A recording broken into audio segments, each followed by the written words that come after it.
ॐ श्री गणेशाय नमः।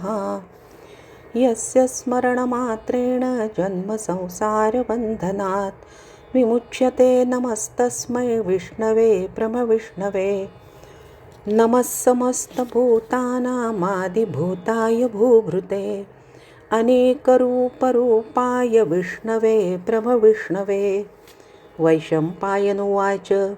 श्रुत्वा धर्मान् शेषेण पावनानि च सर्वशः युधिष्ठिरशान्तनवं पुनरेवाभ्यभाषत। युधिष्ठिर उवाच किमेकं दैवतल्लोके किं वाप्येकं परायणं स्तुवन्तः कङ्कमर्चन्तः प्राप्नुयुर्मानवाः शुभम्। को धर्मः सर्वधर्माणां भवतः परमो मतः केजपन्मुच्यते जन्तुर्जन्मसंसारबन्धनात्। भीष्म उवाच जगत्प्रभुं देवदेवमनन्तं पुरुषोत्तमं स्तुवन्नाम सहस्रेण पुरुषः सततोत्थितः तमेव चार्चयन् नित्यं भक्त्या पुरुषमव्ययं ध्यायन् स्तुवन्नमस्यांश्च यजमानस्तमेव च। अनादिनिधनं विष्णुं सर्वलोकमहेश्वरं लोकाध्यक्षं स्तुवन्नित्यं सर्वदुःखातिगो भवेत्। ब्रह्मण्यं सर्वधर्मज्ञल्लोकानां कीर्तिवर्धनं लोकनाथं महद्भूतं सर्वभूतभवोद्भवम्। एष मे सर्वधर्माणां धर्मोऽधिकतमो मतः यद्भक्त्या पुण्डरीकाक्षं स्तवैरर्चे नरस्तदा। परमय्यो महत्तेजः परमय्यो महत्तपः परमय्यो महद्ब्रह्म परमय्यः परायणं पवित्राणां पवित्रय्यो मङ्गलानाय च मङ्गलं दैवतं देवतानाय च भूतानाय यो व्ययः पिता यतः सर्वाणि भूतानि भवन्त्यादियुगागमे यस्मिंश्च प्रलये यान्ति पुनरेव युगक्षये तस्य लोकप्रधानस्य जगन्नाथस्य भूपतेः विष्णोर्नाम सहस्रं मे शृणु पापभयापहम्। यानि नामानि गौणानि विख्यातानि महात्मनः ऋषिभिः परिगीतानि तानि वक्ष्यामि भूतये। ऋषिर्नाम्नां सहस्रस्य वेदव्यासो महामुनिः छन्दोनुष्टुप् तथा देवो भगवान् देवकीसुतः। ॐ विष्णुं जिष्णुं महाविष्णुं प्रभविष्णुं महेश्वरम् अनेकरूपं दैत्यान्तं नमामि पुरुषोत्तमम्। ॐ विश्वं विष्णुर्वषट्कारो भूतभव्यभवत्प्रभुः भूतकृद्भूतभृद्भावो भूतात्मा भूतभावनः भूतात्मा परमात्मा च मुक्तानां परमागतिः अव्ययः पुरुषः साक्षी क्षेत्रज्ञोऽक्षर एव च योगो योगविदान्नेता प्रधानपुरुषेश्वरः नारसिंहवपुः श्रीमान् केशवः पुरुषोत्तमः सर्वशर्वशिवस्थाणुर्भूतादिर्निधिरव्ययः सम्भवो भावनो भर्ता प्रभवः प्रभुरीश्वरः स्वयंभूशम्भुरादित्यः पुष्कराक्षो महास्वनः अनादिनिधनो धाता विधाता धातुरुत्तमः अप्रमेयो ऋषिकेशः पद्मनाभोऽमरप्रभुः विश्वकर्मा मनुस्त्वष्टा स्थविष्ठस्थविरो ध्रुवः अग्राह्यः शाश्वतः कृष्णो लोहिताक्षः प्रतरदनः प्रभूतस्त्रिककुब्धाम पवित्रं मङ्गलं परम् ईशानः प्राणदः प्राणो ज्येष्ठश्रेष्ठः प्रजापतिः हिरण्यगर्भो भूगर्भो माधवो मधुसूदनः ईश्वरो विक्रमी धन्वी मेधावी विक्रमक्रमः अनुत्तमो दुराधर्षः कृतज्ञः कृतिरात्मवान् सुरेशः शरणं शर्म विश्वरेताः प्रजाभवः अहः संवत्सरो व्यालः प्रत्ययः सर्वदर्शनः अजः सर्वेश्वरः सिद्धिः सर्वादिरच्युतः वृषा कपिरमेयात्मा सर्वयोगविनिःसृतः वसुर्वसुमना सत्यः समात्मा संमितः समः अमोघः पुण्डरीकाक्षो वृषकर्मा वृषाकृतिः रुद्रो बहुशिरा बभ्रुर्विश्वयोनिःशुचिश्रवाः अमृतः शाश्वतस्थाणुर्वरारोहो महातपाः सर्वगः सर्वविद्भानुर्विश्वक्सेनो जनार्दनः वेदो वेदविदव्यङ्गो वेदाङ्गो वेदवित्कविः लोकाध्यक्षः सुराध्यक्षो धर्माध्यक्षः कृताकृतः चतुरात्मा चतुर्व्यूहश्चतुर्दंष्ट्रश्चतुर्भुजः भ्राजिष्णुर्भोजनं भोक्ता सहिष्णुर्जगदादिजः अनघो विजयो जेता विश्वयोनिः पुनर्वसुः उपेन्द्रो वामनः प्रांशुरमोघः शुचिरूर्जितः अतीन्द्रः सङ्ग्रहः सर्गो धृतात्मा नियमो यमः वेद्यो वैद्यः सदा योगी वीरः माधवो मधुः अतीन्द्रियो महामायो महोत्साहो महाबलः महाबुद्धिर्महावीर्यो महाशक्तिर्महाद्युतिः अनिर्देशवपुः श्रीमान् नमेयात्मा महादृदृक् महेश्वासो महीभर्ता श्रीनिवासः सताङ्गतिः अनिरुद्धः सुरानन्दो गोविन्दो गोविदाम्पतिः मरीचिर्दमनो हंसः सुपर्णो भुजगोत्तमः हिरण्यनाभः सुतपाः पद्मनाभः प्रजापतिः अमृत्युः सर्वदृक्सिंहः सन्धाता सन्धिमान् स्थिरः अजो दुर्मर्षणशास्ता विश्रुतात्मा सुरारिः गुरुर्गुरुतमो धाम सत्यः सत्यपराक्रमः निमिषो निमिषस्रग्वी वाचस्पतिरुदारधीः अग्रणीर्ग्रामणी श्रीमान् न्यायो नेता समीरणः सहस्रमूर्धा विश्वात्मा सहस्राक्षः सहस्रपात् आवर्तनो निवृत्तात्मा संवृतः सम्प्रमर्दनः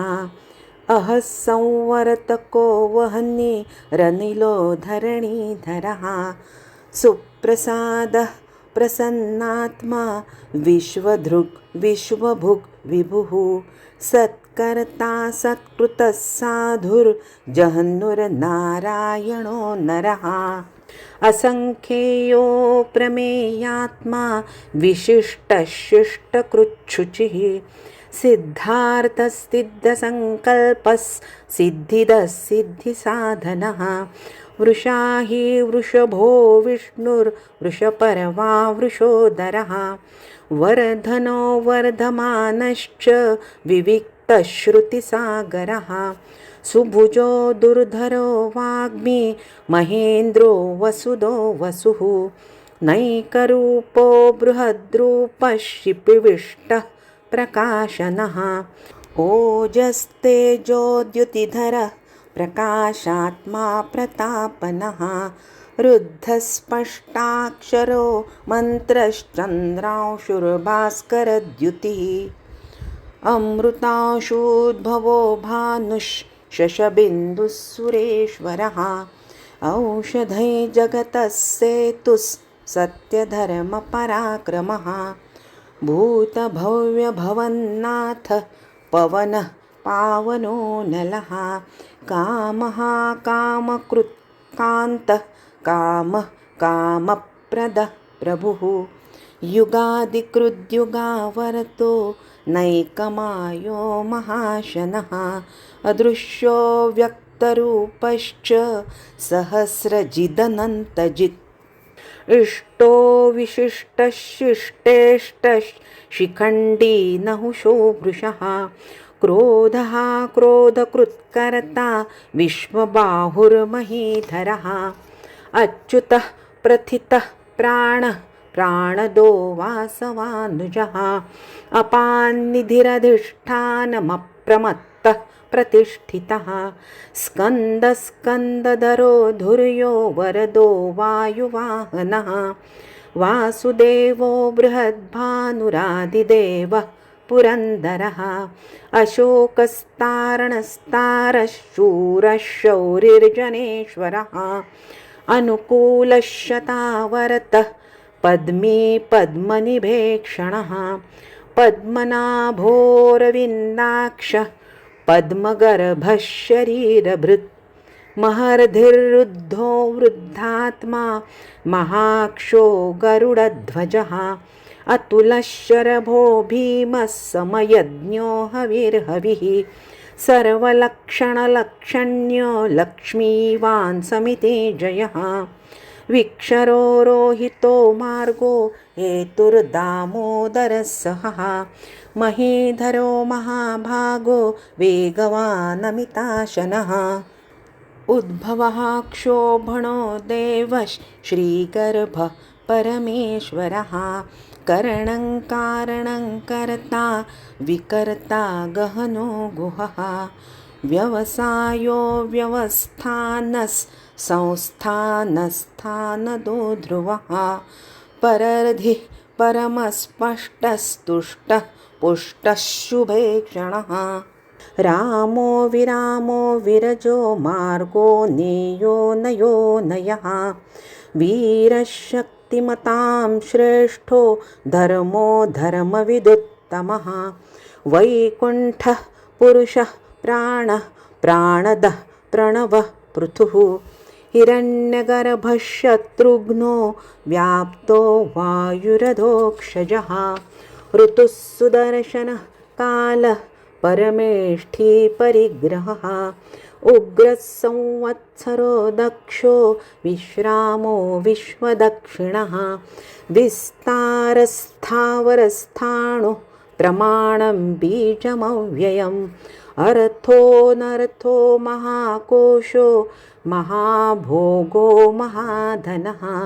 अनिर्विण्णस्थविष्ठो भूर्धर्मयूपो महामखः नक्षत्रनेमिर्नक्षत्री क्षमः क्षामः समीहनः यज्ञ इज्जो महेज्यश्च क्रतुः सत्रं सताङ्गतिः सर्वदर्शी विमुक्तात्मा सर्वज्ञो ज्ञानमुत्तमम् सुव्रतः सुमुखः सूक्ष्मः सुघोषः सुखदः सुहृत् मनोहरो जितक्रोधो वीरबाहुर्विदारणः स्वापनस्ववशो व्यापी नैकात्मा नैककर्मकृत् वत्सरो वत्सलो वत्सी रत्नगर्भोधनेश्वरः धर्मकृद्धर्मी सदसत्क्षरमक्षरम् अविज्ञाता सहस्रांशुर्विधाता कृतलक्षणः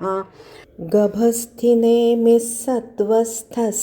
सिंहो भूतमहेश्वरः आदिदेवो महादेवो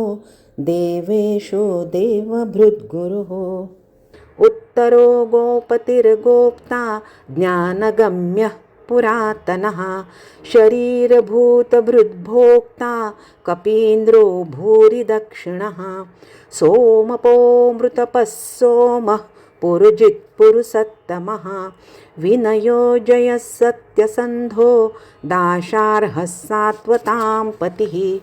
जीवो विनयिता साक्षी मुकुन्दो मितविक्रमः अम्भो निधिरनन्तात्मा महोदधिशयोऽन्तकः अजो महार्हः स्वाभाव्यो जितामित्रः प्रमोदनः आनन्दो नन्दनो नन्दः सत्यधर्मात्रिविक्रमः महर्षिः कपिलाचार्यः कृतज्ञो मेदिनीपतिः त्रिपदस्त्रिदशाध्यक्षो महाशृङ्गः कृतान्तकृत् महावराहो गोविन्दः सुषेणः कनकागदी गुह्यो गभीरो गहनो गुप्तश्चक्रगदाधरः वेधास्वाङ्गोजितः कृष्णो दृढः सङ्कर्षणोच्युतः वरुणो वारुणो वृक्षः पुष्कराक्षो महामनाः भगवान् भगः नन्दी वनमाली हलायुधः आदित्यो ज्योतिरादित्यः सहिष्णुर्गतिसत्तमः सुधन्वाखण्डपरशुर्दारुणो द्रविणप्रदः दिवस्पृक् सर्वदृग्व्यासो वाचस्पतिरयोनिजः त्रिसामासामगस्साम निर्वाणं भेषजं भिषक् सन्न्यासकृच्छमः शान्तो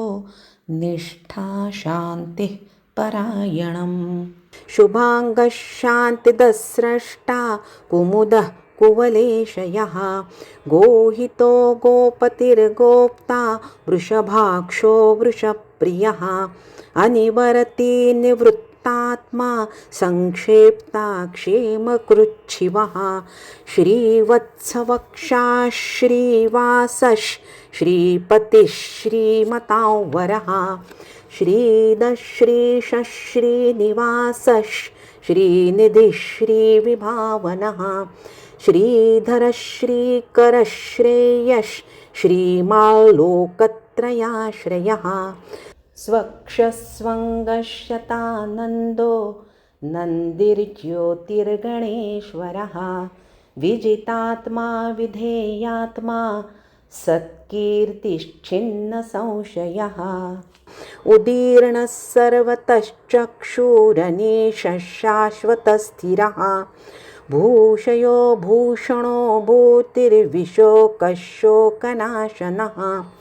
अर्चिष्मानर्चितः कुम्भो विशुद्धात्मा विशोधनः अनिरुद्धो प्रतिरथः प्रद्युम्नो मितविक्रमः कालनेमिनिहावीरः शौरिः शूरजनेश्वरः त्रिलोकात्मा त्रिलोकेशः केशवः केशिहा हरिः कामदेवः कामपालः कामीकान्तः कृतागमः अनिर्देशवपुर्विष्णुर्वीरोऽनन्तो धनञ्जयः ब्रह्मण्यो ब्रह्मकृद्ब्रह्मा ब्रह्म ब्रह्मविवर्धनः ब्रह्मविद्ब्रह्मणो ब्रह्मी ब्रह्मज्ञो ब्रह्मणप्रियः महाक्रमो महाकर्मा महातेजा महोरगः महाक्रतुर्महायज्वा महायज्ञो महाहविः स्तव्यस्तव प्रियस्तोत्रं स्तुतिस्तोतारणप्रियः पूर्णः पूरयिता पुण्यः पुण्यकीर्तिरनामयः मनोजवस्तीर्थकरो वसुरेता वसुप्रदः वसुप्रदो वासुदेवो वसुर्वसुमना हविः सद्गतिः सत्कृतिः सत्ता सद्भूतिः सत्परायणः शूरसेनो यदुश्रेष्ठः सन्निवासस्तु यामुनः भूतावासो वासुदेवः सर्वासुनिलयो नलः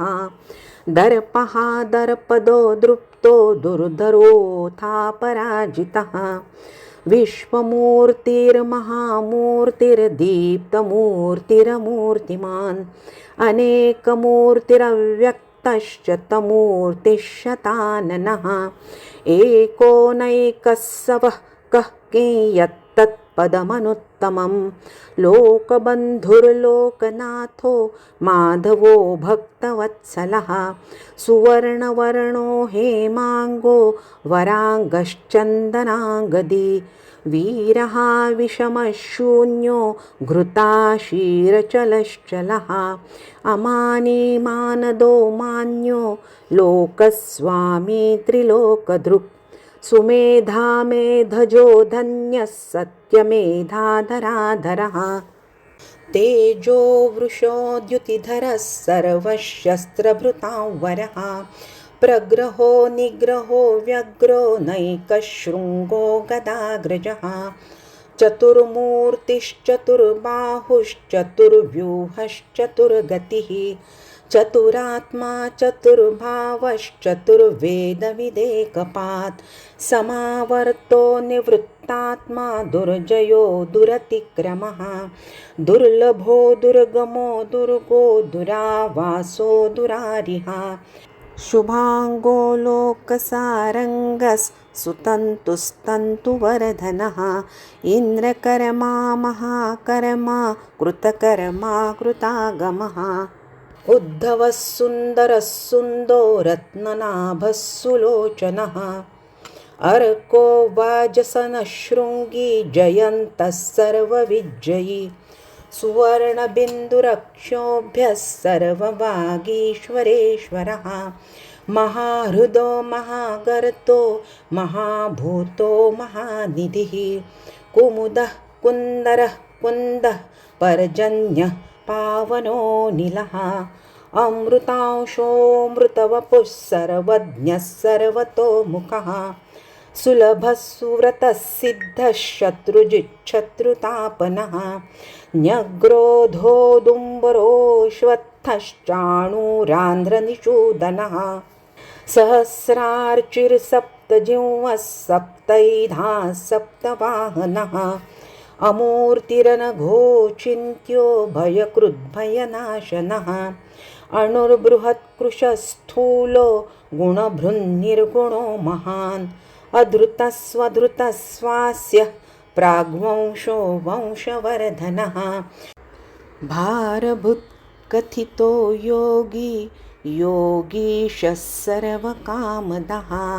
आश्रमश्रमणः क्षामस् सुपर्णो वायुवाहनः धनुर्धरो धनुर्वेदो दण्डो दमयिता दमः अपराजितः सर्वसहो नियन्ता नियमो यमः सत्त्ववान् सात्विकः सत्यः सत्यधर्मपरायणः अभिप्रायः प्रियार्होर्हः प्रियकृत्प्रीतिवर्धनः विहाय सगतिर्ज्योतिः सुरुचिर्हुत् भुग्विभुः रविर्विरोचनः सूर्यः सवितारविलोचनः अनन्तो हुतबुद्भोक्ता सुखदो नैकजोऽग्रजः अनिर्विण्णः सदा महर्षि लोकाधिष्ठानमद्भुतः सनातनतमः कपिलः कपिरव्ययः स्वस्तिदः स्वस्तिकृत्स्वस्ति स्वस्तिभुक् स्वस्ति दक्षिणः अरौद्रः कुण्डलीचक्री विक्रम्योर्जितशासनः शब्दातिगः शब्दसहः शिशिरः शर्वरीकरः अक्रूरः पेशलो दक्षो दक्षिणः क्षमिणां वरः विद्वत्तमो वीतभयः पुण्यश्रवणकीर्तनः उत्तारणो दुष्कृतिः पुण्यो दुःस्वप्ननाशनः वीरः रक्षणः सन्तो जीवनः पर्यवस्थितः अनन्तरूपोऽनन्तश्रीर्जितमन्युर्भयापहः चतुरस्रो गभीरात्मा विदिशो व्यादिशो दिशः अनादिर्भूर्भुवो लक्ष्मीः सुवीरो रुचिराङ्गदः जननो जनजन्मादिर्भीमो भीमपराक्रमः आधारनिलयो धाता पुष्पहासः प्रजागरः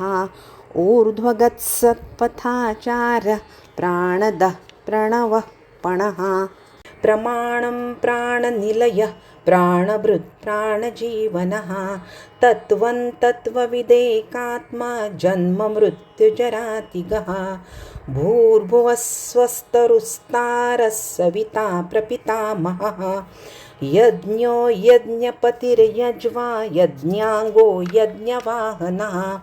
यज्ञभृत् यज्ञकृद् यज्ञी यज्ञभुग् यज्ञसाधनः यज्ञान्तकृद् यज्ञगुह्यमन्नमन्नाद एव च आत्मयोनिस्वयं जातो वैखानः सामगायनः देवकीनन्दनस्रष्टा क्षितीशः पापनाशनः